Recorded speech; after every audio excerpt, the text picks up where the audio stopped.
بھارت کے یمنا دریا کے کنارے واقع تاج محل محبت کی ابدی علامت، تعمیراتی فن کا شاہکار اور انسانی تخلیق کا ایک شاندار نمونہ ہے۔ اس کی کہانی خوبصورت بھی ہے اور دل کو چھو لینے والی بھی، لیکن اس کی مکمل خوبصورتی اور کہانی کو صرف چند منٹوں میں بیان کرنا آسان نہیں۔ یہ غیر معمولی ڈھانچہ کیسے بنایا گیا، اس میں کون سے راز چھپے ہوئے ہیں اور یہ دنیا کے عجائبات میں سے ایک کیسے بنا، آئیے آغاز کرتے ہیں۔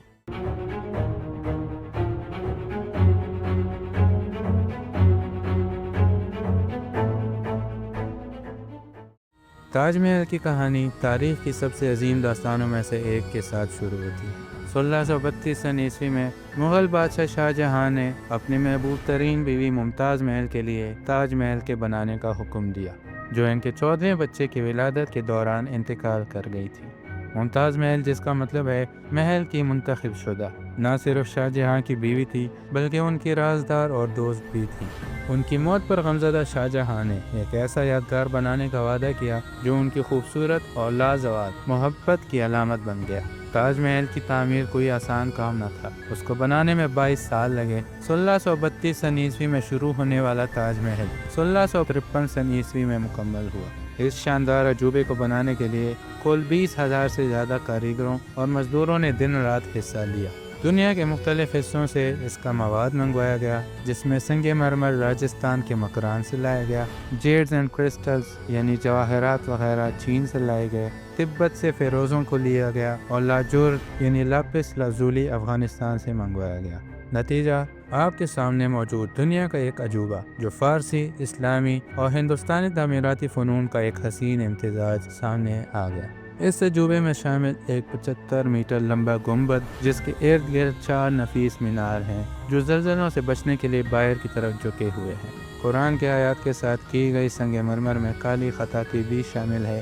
کل ملا کر ایک ایسا متناسب ڈیزائن جو آپ جہاں بھی کھڑے ہوں تاج محل کو متوازن دکھاتا ہے۔ تاج محل کی تعمیر میں کئی مشکلات کا سامنا کرنا پڑا۔ اتنی بڑی مقدار میں سنگ مرمر اور قیمتی پتھروں کو دور دراز علاقوں سے لانا ایک بڑا چیلنج تھا۔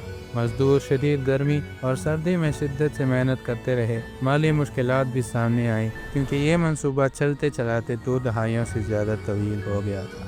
مغل خزانے پر بھی بھاری بوجھ پڑا اور مورخین کے مطابق تاج محل کی تعمیر نے سلطنت کا بڑا خزانہ کافی حد تک خالی کر دیا تھا۔ ان سب مشکلات کے باوجود 1653 میں تاج محل مکمل ہوا، جو محبت اور دکھ کا حسین امتزاج اور خراج تحسین تھا۔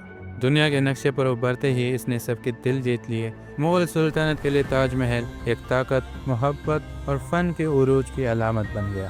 تاج محل کی کہانی یہی ختم نہیں ہوتی، بلکہ اس کی تکمیل کے بعد شاہ جہاں کے بیٹے اورنگزیب نے انہیں معزول کر کے آگرہ قلعے میں قید کر دیا۔ اپنے قید کے دوران شاہ جہاں نے باقی زندگی تاج محل کو دیکھتے ہوئے گزاری، جہاں ان کی محبوب بیوی ممتاز محل دفن تھی۔ شاہ جہاں کو بھی وفات کے بعد تاج محل کے اندر ممتاز محل کے پہلو میں دفن کیا گیا اور یوں ان دونوں کی ابدی محبت ہمیشہ کے لیے مکمل ہو گئی۔ تاج محل کئی رازوں اور داستانوں کو اپنے اندر سموئے ہوئے ہے، جنہوں نے سیاحوں اور مورخین کو صدیوں سے متوجہ کیا ہوا ہے، جس میں سے سب سے پہلا کالا تاج محل ہے۔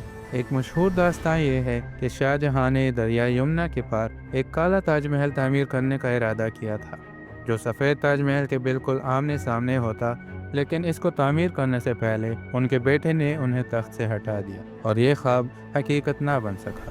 اگرچہ کالے تاج محل کا کوئی وجود تو نہیں ہے، لیکن پھر بھی یہ کہانی تاج محل کے پراسرار پہلو میں ایک دلکش اضافہ کرتی ہے۔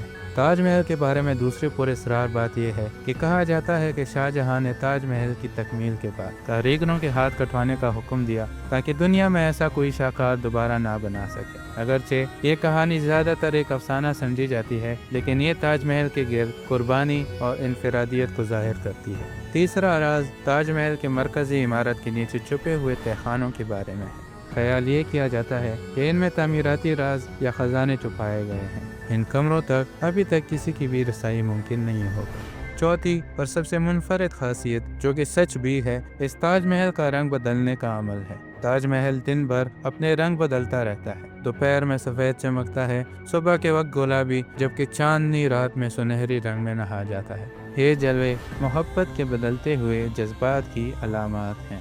تاج محل نے صدیوں سے فنکاروں، معماروں اور شاعروں کو متاثر کیا۔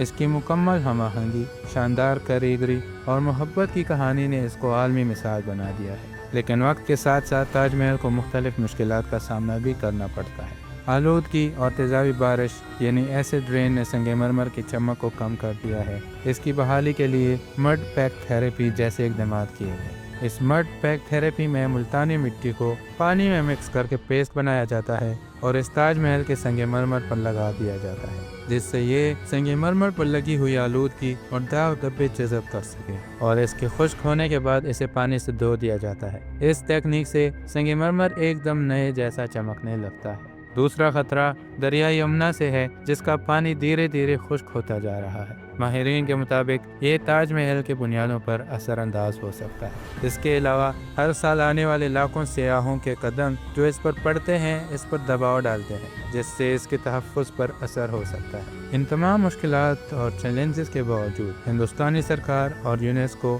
اس عظیم یادگار کو محفوظ رکھنے کے لیے کام کر رہے ہیں۔ تاج محل کو 7 جولائی 2007 میں دنیا کے 7 نئے عجوبات میں شامل کر لیا گیا، اور اس کے کئی وجوہات ہیں، جس میں اس کی بے مثال خوبصورتی، نفیس ڈیزائن اور محبت کی کہانی اس کو انسانی تاریخ اور تخلیق کا ایک شاندار عجوبہ بنا دیتی ہے۔ تاج محل کی خاص بات یہ ہے کہ یہ ہر دیکھنے والے کے دل کو چھو لیتی ہے، چاہے آپ دن کی چمکتی سفید روشنی میں دیکھ رہے ہوں یا رات کے سنہری رنگ میں۔ تاج محل ایک زندہ کہانی کی طرح محسوس ہوتا ہے، محبت کی طاقت کا ایک عظیم یادگار۔ تاج محل صرف ایک عمارت نہیں بلکہ محبت، قربانی اور انسانی تخلیق کا ایک لازوال شاہکار ہے۔ اس کی خوبصورتی نے وقت کی آزمائشوں کو کامیابی سے جھیلا، لاکھوں سیاحوں کو متوجہ کیا اور نسلوں کو متاثر کیا۔ اس کے چمکتے ہوئے سنگ مرمر سے لے کر اس کی ابدی کہانی تک، تاج محل ہمیشہ ہمیں محبت اور وراثت کے گہرے تعلق کی یاد دلاتا رہے گا۔ تاج محل کی کہانی کا کون سا حصہ آپ کو سب سے زیادہ پسند آیا؟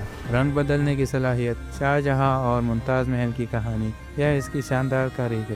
ہمیں کمنٹ سیکشن میں ضرور بتائیں اور اپنی رائے ضرور دیں۔ اگر ایسے ہی مزید عجوبوں کے بارے میں جاننا ہے تو ونڈر ورلڈ کو سبسکرائب کر کے اینڈ اسکرین پر کلک کریں اور گریٹ وال آف چائنا، پیٹرا یا ماچو پیچو کی تاریخ دیکھ سکتے ہیں۔